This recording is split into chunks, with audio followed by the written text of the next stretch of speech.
Hello students, welcome to study Khazana. I am Tanisha. इस lecture में हम एक नए कंसेप्ट के बारे में पढ़ेंगे, that is terminal velocity.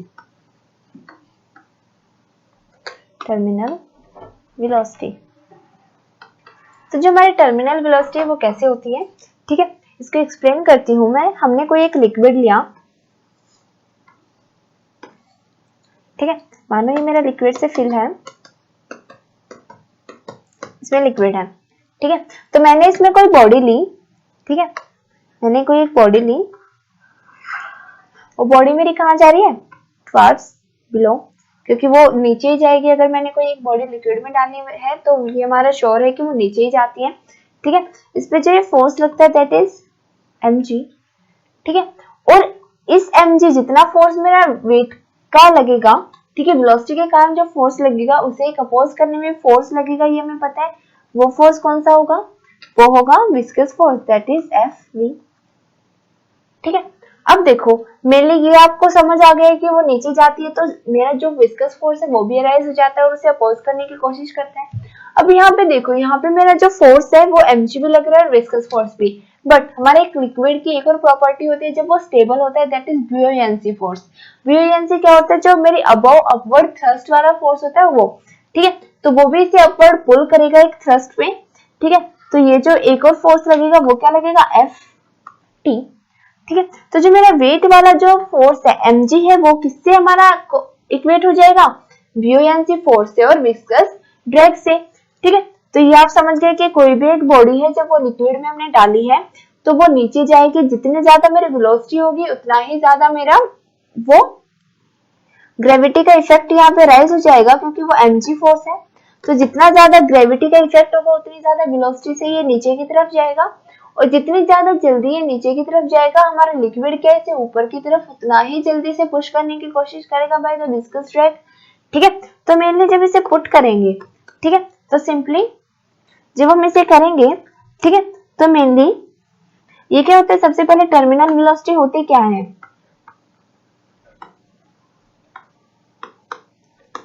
it is the maximum velocity, it is the maximum constant velocity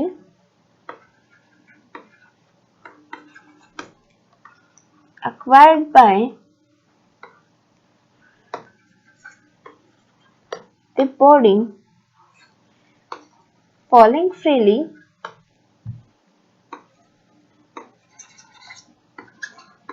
in a viscous medium, ठीक है। तो टर्मिनल वेलोसिटी क्या होती है, it is the maximum constant velocity acquired by the body falling freely in a viscous medium, ठीक है। तो definition भी इसकी बहुत ज्यादा इंपॉर्टेंट है, तो अब इसके लिए कंसेप्ट करते हैं, ठीक है। तो मेनली जब हमने कोई एक स्फेरिकल बॉडी फ्रीली फॉल कराई है, ठीक है, व्हेन अ स्फेरिकल बॉडी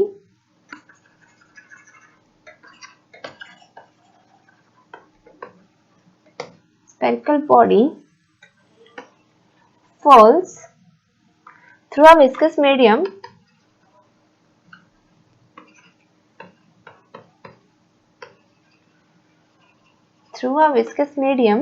ठीक है।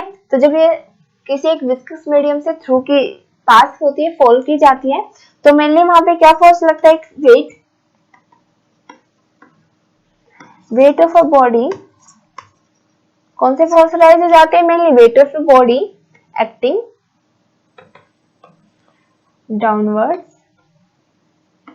and the second one is upward thrust due to buoyancy force, ये आप पढ़ चुके हैं, thrust due to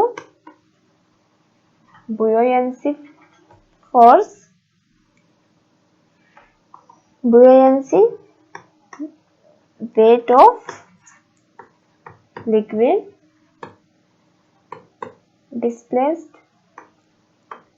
and the third one is viscous drag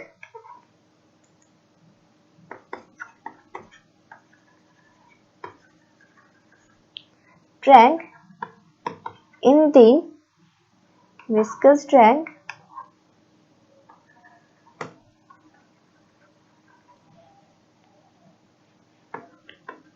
acting in the direction opposite, ठीक है, वो कौन सी डायरेक्शन में लगता है, direction opposite to the motion of body, ठीक है। अगर मेरी बॉडी नीचे जा रही है तो वो अपवर्ड लगेगा, ठीक है, क्योंकि डाउनवर्ड हमारा मेनली वेट की वजह से नीचे जा रही है, तो अब एक अपवर्ड फोर्स लगेगा जो उसे पुल करेगा, दैट इज विस्कस ड्रैग, और एक अपवर्ड थ्रस्ट, ठीक है। क्योंकि मुझे पता है, क्योंकि हमें पता है स्टोक्स लॉ से, by Stokes law F is directly proportional to V, जितनी ज्यादा वेलोसिटी से वो जाएगा उतनी ज्यादा वेलोसिटी से हमारा, ठीक है, as velocity increases viscous drag is also increases, ठीक है, क्योंकि जितनी ज्यादा वेलोसिटी से वो नीचे जाएगा उसे वो विस्कस ड्रैग उतनी ज्यादा वेलोसिटी से अपवर्ड अपोज करेगा, ठीक है। तो मेनली यहां से हम क्या करेंगे,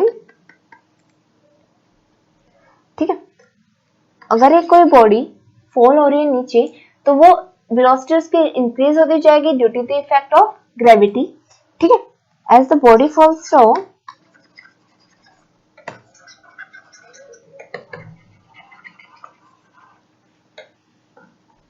through a medium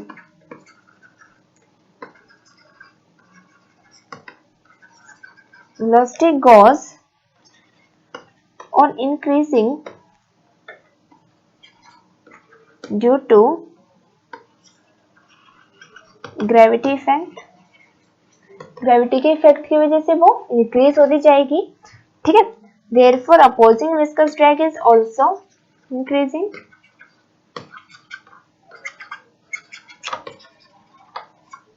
is also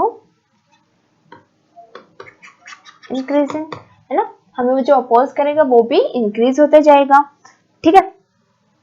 तो वहां पे एक कैसी स्टेज आ जाएगी, या stage reached where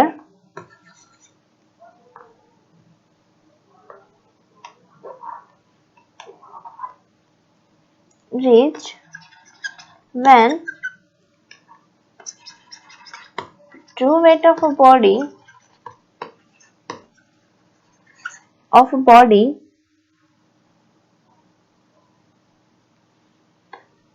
is just equal to the sum of upward thrust and viscous drag, ठीक है। तो एक ऐसी स्टेज आ जाएगी जो मेरे फोर्स, ठीक है, जिस मेरे वेट की वजह से वो नीचे आ रही है, वेट का जो फोर्स होगा mg वो किसके इक्वल हो जाएगा, upward thrust plus viscous drag के इक्वल, ठीक है। तो मेनली हम करते हैं यहाँ पे, ठीक है।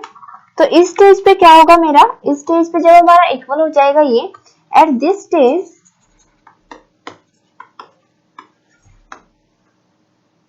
देयर इज, तो जब इक्वल हो जाएगा तो जो नेट होगा, मेरा नेट फोर्स होगा वो जीरो हो जाएगा, वो बॉडी वहीं पे स्टेबल हो जाएगी। At this stage there is no net force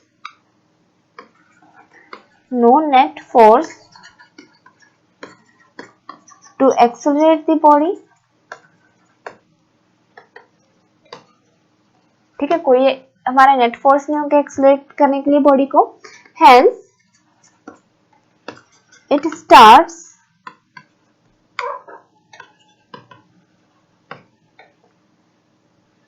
fall with a constant velocity, तो ये constant velocity से fall करना शुरू करेगी, and this constant velocity is called terminal velocity, ये मेरी velocity क्या है, terminal velocity, ठीक है। तो ये मेरी velocity क्या है, terminal velocity, ठीक है। तो मेनली हम इसे प्रूव करेंगे, ठीक है, वैल्यू निकालेंगे टर्मिनल वेलोसिटी के लिए, ठीक है। तो इसे हम कैसे करेंगे, जैसे let rho be the density of material of spherical body of radius r and sigma be the density of medium। ठीक है, सिग्मा हमने डेंसिटी मानी है मीडियम की और रो हमने डेंसिटी मानी है स्फेरिकल बॉडी के लिए। ठीक है, तो जो ट्रू वेट होगा, therefore true weight of a body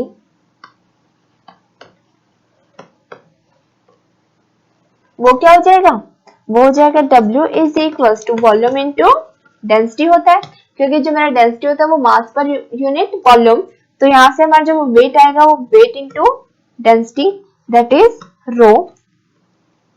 ये वेट क्या है, mg। ठीक है, तो ये क्या आ जाएगा हमारा मेनली मल्टीप्लाई बाय ये मास है, मल्टीप्लाई बाय g भी हो जाएगा। ठीक है, तो यहाँ से क्या आ जाएगा 4/3 pi r cube rho g। तो जो मेरा वेट आया वो क्या है 4/3 pi r cube rho g, equation first. Mainly जो मेरे अपवर्ड थ्रस्ट है, जो बुओयंसी की वजह से जो मेरी अपवर्ड थ्रस्ट फोर्स है Ft, किसकी वजह से, बुओयंसी। ये बहुत अच्छा कंसेप्ट है, इससे बहुत ज्यादा हमारे कंसेप्चुअल क्वेश्चन पूछे जाते हैं। Ft क्या हो जाएगा, वॉल्यूम ऑफ मीडियम डिस्प्लेस्ड, कितनी ज्यादा हमारी वॉल्यूम डिस्प्लेस हुई है, multiply by density multiply by g, that is 4/3 pi r cube sigma g। ठीक है, क्योंकि सिग्मा हमारे उस किसकी, मीडियम की डेंसिटी है।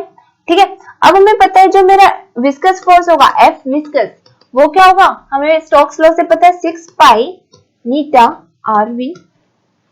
ठीक है, अब सिंपली हमें पता है कि वो एक वैल्यू पे जाके इक्वल हो जाएगा, दैट इज जो मेरा थ्रस्ट है प्लस इन दोनों का सम, वो किसके इक्वल हो जाएगा, वो इक्वल हो जाएगा मेरे वेट के।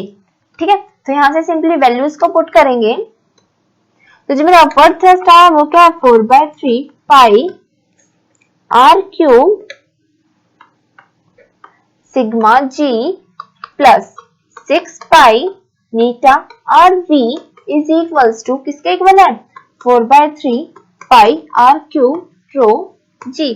ये दोनों वैल्यूज आपको सेम दिख रही है तो एक तरफ ले लीजिए, 6 pi eta RV is equals to 4/3 pi r की क्यूब आपने कॉमन लिया, rho g minus 4/3 pi r cube sigma g। तो यहां से आप करेंगे put 4/3 pi r cube, g common लिया, अंदर क्या बचा रो माइनस सिग्मा।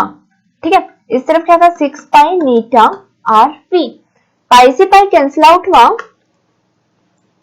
पाई से पाई कैंसिल आउट हुआ, ये किससे कैंसिल आउट हुआ 2 3 जा 6 एंड 2 2 जा।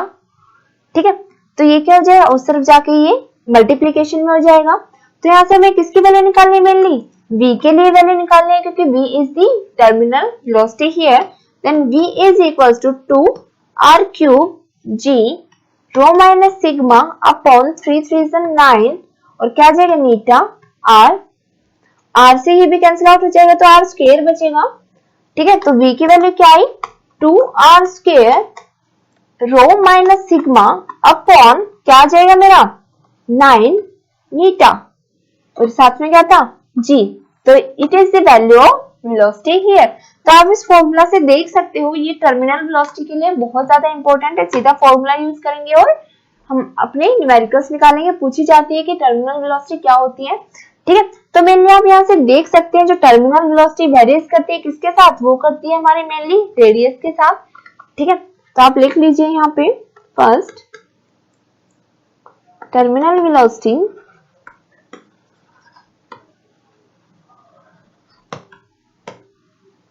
varies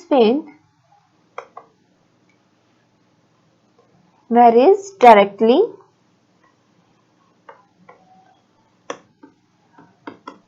with square of radius and gravity due to acceleration, gravity। ठीक है,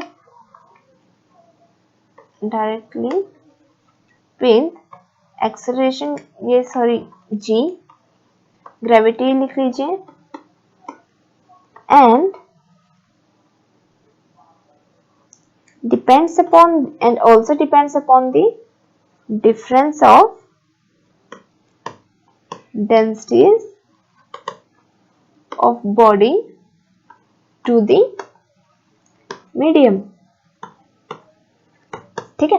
और मेनली इनवर्सली प्रोपोर्शनल है किसके, and it is inversely proportional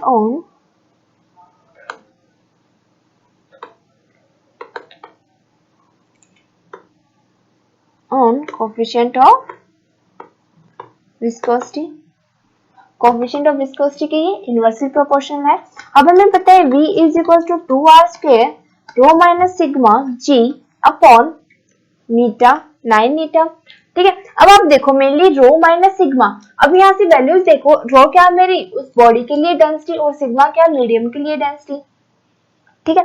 तो यहाँ से आप देखो मेनली रो क्या होगा, अगर मेरा रो ग्रेटर देन हो जाए, ठीक है, अगर मेरा रो सबसे पहले लो, अगर रो हो जाए मेरा लेस देन सिग्मा, रो मेरा लेस देन सिग्मा हो जाएगा तो जो टर्मिनल वेलोसिटी की वैल्यू हो जाएगी वो क्या आ जाएगी, नेगेटिव, ठीक है। तो मेरे नेगेटिव आ जाएगी तो इसका मतलब क्या है कि जो मेरा विस्कस फोर्स है वो ज्यादा हो जाएगा और जो मेरी बॉडी है वो नीचे आने के बजाय ऊपर ही रहेगी, ठीक है। तो रो इज इक्वल टू नेगेटिव, ये स्पेशल केस हो जाता है। तो यहाँ से क्या हो जाएगा, that is a body will move, negative velocity होने का मतलब अपोजिट डायरेक्शन में, अब वो नीचे आ रही है इसका मतलब वो ऊपर चली जाएगी, ठीक है। Body will move up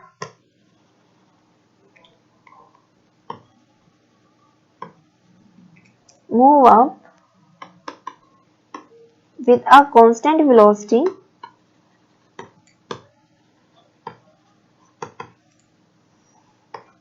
it is due to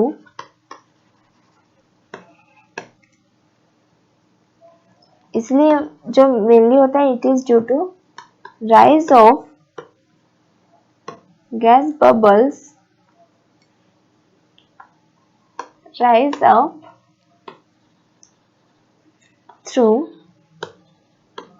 the soda water bottle, इसलिए वो हमेशा ऊपर जाते हैं, ठीक है, क्योंकि जो डेंसिटी होती है वो क्या होती है हमारे उस बॉडी की कम हो जाती है, किसकी, लिक्विड की डेंसिटी की, ठीक है। तो इसलिए मेरे जो बबल्स जाते हैं वो ऊपर जाते हैं, ठीक है। अब क्या है, अगर हमें r, रो और सिग्मा की वैल्यूज पता हो तो हम एक टर्मिनल वेलोसिटी की वैल्यूज निकाल सकते हैं, ठीक है, टर्मिनल वेलोसिटी की वैल्यूज को निकाल सकते हैं, ठीक है।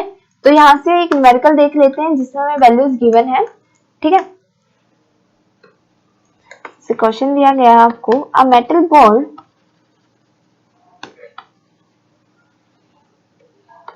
Of radius 2 millimeter and density 10.5 gram per cc is dropped, जो हमारी ड्रॉप की गई है एक मेटल बॉल, ठीक है, जिसकी रेडियस है 2 मिलीमीटर और डेंसिटी है 10 gram per cc, is dropped in glycerine, वो लिक्विड क्या हमारा glycerine, of coefficient of viscosity is 9.8 dyne per centimeter square and density क्या है ग्लिसरीन की 1.5 ग्राम पर सीसी, ठीक है। तो find the terminal velocity of metal ball, क्या निकालनी है, terminal velocity of metal ball, ठीक है। तो मेटल बॉल की क्या गिवन है, रेडियस भी गिवन है, उसकी डेंसिटी भी गिवन है, और हमारे जो ग्लिसरीन में वो डाला गया है उसमें उसकी coefficient of viscosity that is eta की वैल्यू भी गिवन है और उसकी सिग्मा भी गिवन है। तो हमें पता है यहाँ से जब हम लिखेंगे given is r is equal to 2 millimetre that is 0.2 centimetre, simply v की वैल्यू मुझे निकालनी है टर्मिनल वेलोसिटी के लिए, dropped in density rho is given 10.5 gram per cc, ठीक है। जो मेनली उस मेटल बॉल की डेंसिटी गिवन है दैट इज रो, है ना, हमारी जो बॉडी होती है उसकी जो डेंसिटी होती है दैट इज रो, ठीक है। और जो मेरी कोफिशिएंट ऑफ विस्कोसिटी नीटा की वैल्यू गिवन है 9.8 डाइन पर सेंटीमीटर स्क्वायर, और जो सिग्मा की वैल्यू है वो कितनी गिवन है 1.5 ग्राम पर सीसी, ठीक है। तो सिंपली जब हम पुट करेंगे as we know V is equals to 2R square rho minus sigma upon 9 नीटा, तो V की वैल्यू पुट करेंगे 2R की वैल्यू कितनी है 0.2 सेंटीमीटर दैट इज 0.2 स्क्वायर, रो कितना है मेरा, रो की वैल्यू है मेरी 10.5 ग्राम पर सीसी और सिग्मा की वैल्यू 1.5, तो इसे करेंगे हम 10.5 माइनस 1.5 ग्राम पर सीसी अपॉन 9, और नीटा की वैल्यू क्या गिवन है 9.8 डाइन पर सेंटीमीटर स्क्वायर, तो यहाँ से नीटा की वैल्यू इज 9.8, तो सिंपली पुट करो 2 मल्टीप्लाई बाय 0.04 हो जाएगा ये, 10.5 minus 1.5 will be 9 upon 9 into 9.8, तो यहाँ से कैंसिल आउट हुआ, तो जो v जब हम कैलकुलेट करेंगे वो क्या आ जाएगा 8 सेंटीमीटर पर सेकेंड, ठीक है। तो टर्मिनल वेलोसिटी हमने कैलकुलेट करी, सीधा फॉर्मूले बेस्ड आएंगे इनके न्यूमेरिकल्स, ठीक है, क्योंकि इनके फॉर्मूले ही लेंथी होते हैं, तो जिनके फॉर्मूले लेंथी होते हैं वो सिर्फ सिंपली एक फॉर्मूला बेस्ड ही आते हैं, ठीक है। जब किसी चीज का छोटा फॉर्मूला होता है तो याद रखिए उसमें पहले आपको किसी और वैल्यू से किसी एक चीज की वैल्यू निकालनी पड़ेगी, बाद में वो वैल्यूज उस फॉर्मूला में पुट करनी पड़ेगी ताकि वो आपका 1-2 स्टेप ले और 2 to 3 मार्क्स में आपको वो दे सके, ठीक है। लेकिन ऐसे जो बड़े न्यूमेरिकल्स होते हैं, ठीक है, जिनके फॉर्मूलाज बड़े होते हैं, वो एक अकेला न्यूमेरिकल ही एक अकेली वैल्यू है, क्योंकि वैल्यूज में इसमें कैलकुलेशन ज्यादा होती है, तो ये अकेला ही 2 to 3 मार्क्स में आ जाता है, ठीक है। तो इनके फॉर्मूले बहुत बड़े हैं, तो इन्हें अपने दिमाग में रिटेन करने की कोशिश करिएगा, साथ के साथ प्रैक्टिस ज्यादा रखो जिससे आपको ये अच्छे से आ सके, ठीक है। तो इस लेक्चर में इतना ही, थैंक यू सो मच।